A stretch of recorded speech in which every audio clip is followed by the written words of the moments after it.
यही सबसे बड़ा ऑब्जेक्शन है कि अगर मैं देश के मुसलमानों के लिए बात करता हूं या ये करते हैं तो आप कहते हैं साहब ये पाकिस्तानी देश के मुसलमान है, जरा सुन लीजिए। हाँ बोलिए। मैं ये कहना चाहता हूँ कि पिछले 70-72 साल से ये मुल्क आज़ाद जब से हुआ है तब से वक्फ बोर्ड और मुस्लिम पर्सनल लॉ चल रहा है जी। मैं कल दिल्ली से हूँ मैं, तो मैंने कल कई जगह देखा कि नमाज़ पढ़ने में दिक्कत आई। सरकार ने कहा कि भाई अपनी नमाज जो है वो आप मस्जिदों में अदा कीजिए, खुले मैदान में नमाज नहीं पढ़ी जाएगी जी। जब हम मस्जिद गए तो मस्जिद है ही नहीं जी। मतलब इतना चंदा हम हर साल ईद पे, बकरी ईद पे और जुमा के दिन दे के आते हैं, क्या हम एक मस्जिद नहीं बना सकते? नहीं। पूरी दिल्ली में मैंने देखा कई जगह हमने खुद ये चीज झेली है कि नमाज नहीं पढ़ी। गलत इस्तेमाल हो रहा है, बिल्कुल गलत इस्तेमाल हो रहा है, बिल्कुल करप्शन हो रहा है, ट्रांसपेरेंसी।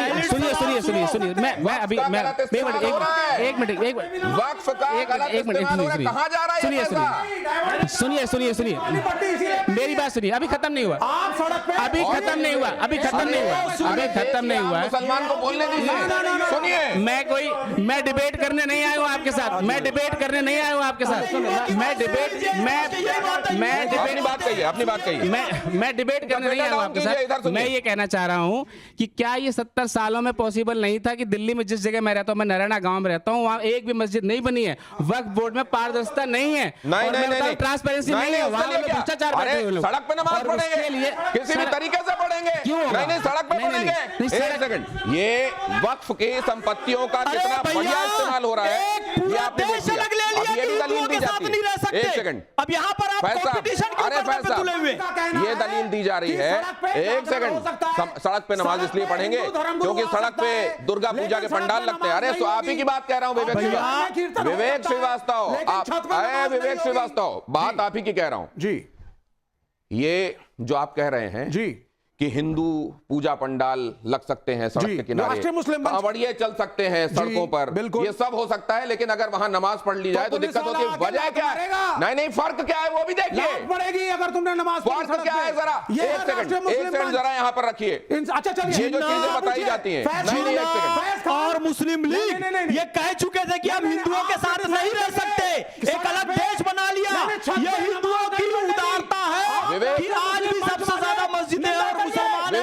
ये हिंदुओं की उदारता है कि धर्मनिरपेक्ष संविधान है, लोकतांत्रिक संविधान है, समानता का संविधान है। ये बहुसंख्यक हिंदुओं के कारण है, नहीं तो जिन्ना जैसे कट्टरपंथियों ने पाकिस्तान ले लिया था, एक बड़ा हिस्सा देश का ले लिया था। अरे तबीयत खराब हो जाएगी, तबीयत खराब हो जाए। अरे क्यों बोलेंगे सरकार के खिलाफ जब सरकार सही काम कर रही है?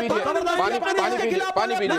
एक सेकंड, ये दिखाइए जरा, यहाँ रखिए क्विकली, क्या फर्क है जरा दिखाता हूं। धर्म संकट में इनमें से कौन सी जानकारी सही है? अब जरा ये देखिए, ये तौल दिया जाता है ना एकदम से, सबको एक तराजू में डाल दो। अब जरा देखिए, यहां कांवड़ यात्रा का मार्ग पहले से तय होता है, इसकी परमिशन ली जाती है, किस रास्ते से रूट तय होता है, और ये सही है कि नहीं है फैज साहब इसको बताते जाएंगे। ऐसा होता है फैज साहब? बिल्कुल होता है। दुर्गा पूजा, गणेश पूजा पंडाल में पहले परमिशन ली जाती है, सड़क किनारे निर्माण, और अगर कहीं मान लीजिए जैसे बड़ा गणेश कहीं लाल बाग का राजा बैठे, उसके लिए स्पेशल परमिशन ली जाती है, और जब एडमिनिस्ट्रेशन परमिशन देता है तब वो होता है। होली टोली लगातार रंग लगाते हुए अपना आगे बढ़ती रहती, किसी एक जगह पर स्थायी नहीं हो जाती।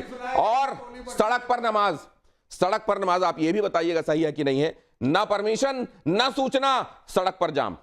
इसकी परमिशन जो आखिरी वाला है ना, इस्लाम भी नहीं देता है और भारत का कानून भी नहीं देता है कि सड़क को आप 5-10 मिनट तक पूरी ब्लॉक करके रखें। ये अपराध की श्रेणी में आता है। तो ये और ऐसा करना इस्लाम के तहत अनैतिक है, गैर इस्लामिक है। किसी को तकलीफ पहुंचाकर इबादत करना इस्लाम इसकी शिक्षा नहीं देता। तो इस्लाम के अनुरूप ये ठीक नहीं है। अरे उधर छाती फट रही है, छाती फट रही है उधर। छाती तो फटेगी ना, सच्चाई सुन के क्यों नहीं फटेगी छाती? सच्चाई बोलो, झूठ की राह पे चलने वालों, सच बोल के दिखाओ तो कोई बात बने, और आईना तोड़ने से क्या फायदा? दांत चेहरे के मिटाओ तो कोई बात बने, लेकिन सुने नहीं तो खेली जाएगी।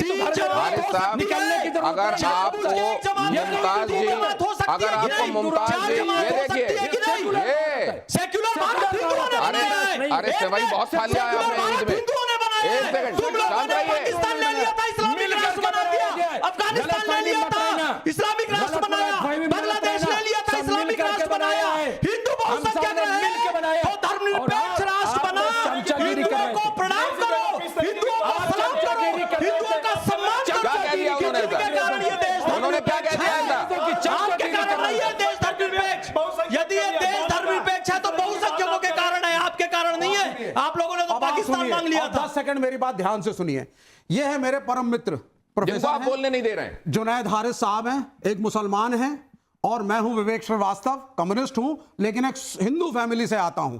ये जरूरी सुनिए भैया, इसमें सब स्वीकार रहे हैं, पॉजिटिव आ रही है, अच्छी बात है। प्रश्न सुनो पहले, घबराओ मत। अरे नहीं घबरा रहे। इनको अगर कोई भी रामायण की चौपाई नहीं याद हो या मुझे कुरान की कोई भी आयत नहीं याद हो, इससे फर्क पड़ता नहीं है। हम संविधान से जुड़े हैं, हमारी दोस्ती अटल है, सुख दुख के साथी हैं, और यही है गंगा जमुनी तहजीब। और किसी को याद हो और वेद याद हो, कुरान याद हो, तो आपके सीने पे साथ बिके हुए आइए हारिस साहब, आ भी नहीं रहे थे आपके बुलाने पर, वो बड़े मुश्किल से आए, उनको बोलने तो दे नहीं रहे आप, वो बोलने तो दे नहीं रहे। नहीं अरे जब हिंदुस्तान की मूल संस्कृति की प्रशंसा होती है, आप में तिलमिलाहट क्यों होती है, आपके सीने पर सांप क्यों लगता है, राम कृष्ण जी शिव जी से आप नफरत क्यों करते हैं, भारतीय संस्कृति के खिलाफ एजेंडा क्यों चलाते हैं, चाइना को क्यों पूछते हैं, मौत से तुम और मार्क्स की थ्योरी फेल हो चुकी है, चल रही है। फैज साहब, और मैं चाहूंगा एक सेकंड, श्लोक पढ़ने लगे तो बड़ी अच्छी बात होगी। मुमताज एक सेकंड प्लीज,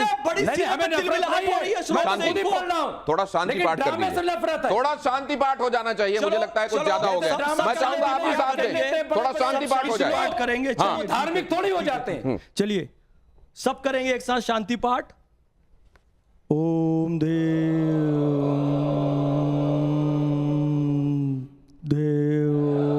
शांति अंतरिक्ष शांति पृथ्वी शांति रापा शांति रौषधयः शांति वनस्पतयः शांति देवा शांति ब्रह्मा शांति सर्वं शांति शांतिरेव शांति सामा शांति